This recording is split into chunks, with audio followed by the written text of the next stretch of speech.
பவன் கல்யாண் விஜய். ஏன்னா இந்த ஒரு ஒப்பீடு தான் வந்துட்டு சமீப காலமா சமூக வலைதளங்கள்ல பேசப்படுற ஒரு விஷயமா இருக்கு. இப்ப விஜய் பண்ற எல்லாமே வந்துட்டு பவன் கல்யாண் பண்ணதை வச்சுதான் வந்துட்டு காப்பின்னுட்டுன்னு ஒரு இது பண்ணிட்டு இருக்கோம். 2014 ஜனசேனா கட்சியை தொடங்கிய போது பவன் கல்யாண் தேர்தல்ல போட்டியிடல. மாறா சந்திரபாபு நாயுடு மற்றும் மோடிக்கு ஆதரவா பிரச்சாரம் செஞ்சு கிங் மேக்கரா திகழ்ந்தாரு. காங்கிரஸ் அட்டாவோ தேஷ் பச்சாவோ அப்படின்ற ஒரு முழக்கத்தோட அவர் களமாடினாரு. ஆனா 2019 சட்டமன்ற தேர்தல் அவருக்கு ஒரு நிஜமான அக்னி பரீட்சையா அமைஞ்சது.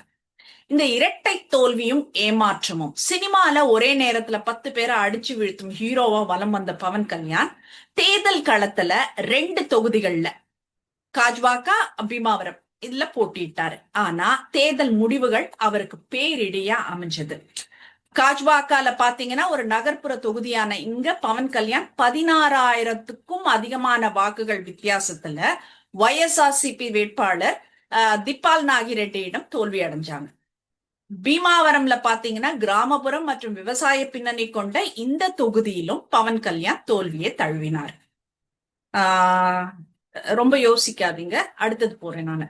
ஒரே நேரத்துல ஒரு பெரிய நட்சத்திரம் 2 இடங்கள்ல தோற்பதுன்றது அரசியல் ரீதியா பெரும் பின்னடைவா தான் பார்க்கப்படுது. வாக்கு பிரிக்கும் காரணி அப்படின்ற ஒரு முத்திரை இருந்தது. 2019 ஜனசேனா கட்சி 137 இடங்கள்ல போட்டியிட்டாலும் வெறும் ஒரே ஒரு இடத்துல ராஜோல்ல மட்டுமே வெற்றி பெற்றது. ஒட்டுமொத்தமா 5.5% வாக்குகளை மட்டுமே பெற்றதால பவன் கல்யாண் ஒரு சீரியஸான அரசியல்வாதி இல்ல அப்படின்னும் அவர் மற்ற கட்சிகளோட வாக்குகளை பிரிக்கும் ஒரு பி டீம் அப்படின்ற கடும் விமர்சனங்கள் வந்துச்சு.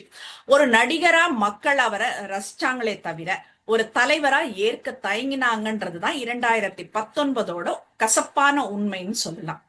தோல்விக்கான முக்கிய காரணங்கள் என்ன அப்படின்னா அடிமட்ட கட்டமைப்பு இல்லாமன்றதுதான். வெறும் சினிமா ரசிகர் மன்றங்களை மட்டுமே நம்பி தேர்தலை சந்திச்சது ஒரு பெரும் பலவீனமா இருந்தது.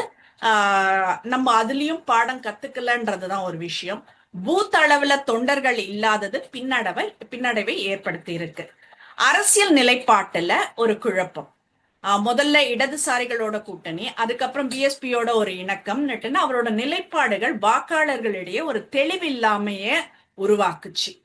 அடுத்தது ஜெகன்மோகன் ரெட்டியின் அலை இருந்தது.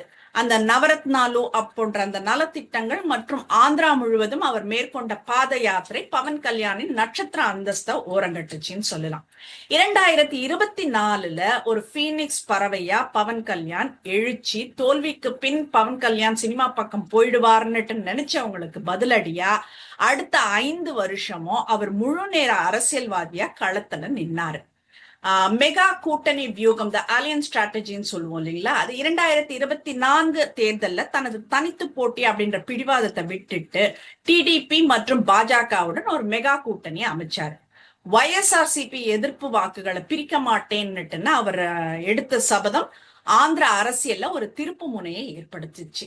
இந்த முறை பவன் கல்யாண் பித்தாபுரம் தொகுதியில போட்டியிட்டு 70,000க்கும் அதிகமான வாக்குகள் வித்தியாசத்துல ஒரு மெகா வெற்றி பெற்றார்னு சொல்லலாம்.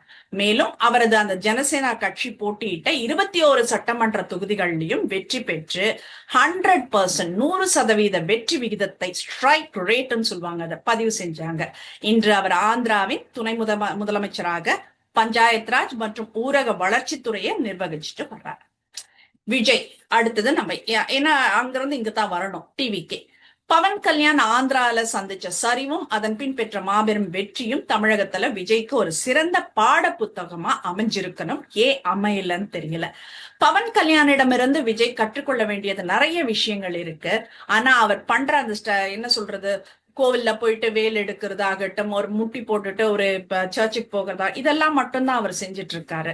இது எல்லாம் என்ன சொல்றது, ஒரு நடிகர் செய்ய வேண்டிய வேலை, அரசியல்வாதி செய்ய வேண்டியது இதுவே கிடையாது.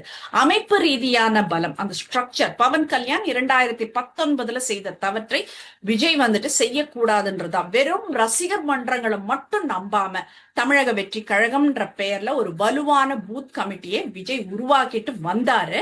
ஆனா அது வந்துட்டு என்ன ஆச்சு, முழுமை அடையல. சோ அது ஃபெயிலியர் தானே. தொடர்ச்சியான ஒரு களப்பணி இல்ல. பவன் கல்யாண் தோல்விக்கு பிறகும் களத்துல நிக்கிறாரு. விஜய் 2026க்கு முன்னதாவே தன்னோட சினிமா பயணத்துல முழுமையா நிறுத்த போவதா அறிவிச்சாரு. சரி பரவாயில்ல, அரசியல்ல பவன் கல்யாண் செஞ்ச தப்பை இவர் செய்ய விரும்பல அப்படின்னுட்டு பார்த்தாக்க மறுபடியும் நான் நடிக்க போறேன்னு தான் சொல்லியிருக்காரு. அடுத்தது விஜயின் அக்னி பரீட்சை என்னன்னா, பவன் கல்யாண் 2024ல கூட்டணி வச்சுட்டுதான் ஜெயிச்சாரு. ஆனா விஜய் 2026ல தனித்து போட்டியிடுவதா அறிவிச்சிருக்காரு. தமிழகத்துல திராவிட கட்சிகளுக்கு எதிராக ஒரு புதிய கட்சி தனித்து போட்டியிட்டு வெல்வதுன்றது இமாலய சவால். 2006ல விஜயகாந்தோட தேமுதிக தனித்து போட்டியிட்டு 8.4% வாக்குகளை வாங்குச்சு. அவருக்கு போதிய அளவுக்கு இளைஞர் ஆதரவு இல்ல. ஆனா இளைஞர் ஆதரவு கொண்ட விஜய் அந்த சாதனையை முறியடிச்சு ஒரு மாற்று சக்தியா உருவெடுப்பாரா அப்படின்றதுதான் வந்துட்டு இன்றைய அவங்க ரசிகர்களுடைய எதிர்பார்ப்புன்னு சொல்லலாம். இப்போ ஒப்பீடுன்றது பார்க்கும்போது பவன் கல்யாண் வெர்சஸ் விஜய் பாக்குறப்போ அம்சம் அந்த என்ன சொல்றது, பவன் கல்யாண் ஜனசேனா, விஜய் தாவேகா, அது அந்த ஒரு விஷயம். அரசியல் நுழைவு இவர் 2014, விஜய் 2024ல வராரு, தொடங்கப்பட்டதுன்னு சொல்றேன் நான். முதல் தேர்தல் அவர் 2019, விஜய் வந்துட்டு 2026. அவர் வந்துட்டு ஒரு இது 137ல 1. இவருக்கு ரிசல்ட் வந்தா தெரியும். தற்போதைய நிலை ஆந்திராவோட துணை முதல்வர் அவர். 2026ஓட பிரதான வேட்பாளர் இவர்.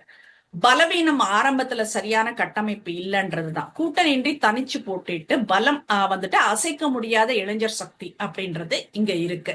உச்சக்கட்ட சினிமா புகழ், அந்த திரை பிம்பம் போதுமா அப்படின்ற கேள்விதான் நமக்கு இருக்கு. பவன் கல்யாண் 10 ஆண்டு கால போராட்டம் நமக்கு சொல்லும் பாடம் என இதுதான். சினிமா புகழ் உங்களை அரசியலுக்கு நுழைய வைக்கும், அவ்வளவுதான். அந்த அந்த வழி மட்டும் தான் வகுத்து கொடுக்கும். ஆனா மக்களின் நம்பிக்கையும் களப்பணியும் மட்டுமே உங்களை அரியணையில அமர வைக்கும். சோ பவன் கல்யாண் தனது முதல் தேர்தல்ல சந்திச்ச அதே சவால்களை விஜய் 2026ல சந்திக்க நேரிடும்.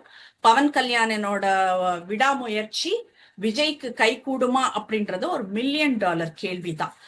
பவன் கல்யாண் ஒரு தேர்தல தோற்று பிறகு வென்றார். இவர் என்ன பண்றாருன்றது மே 4ஆம் தேதி தெரிய வரும்.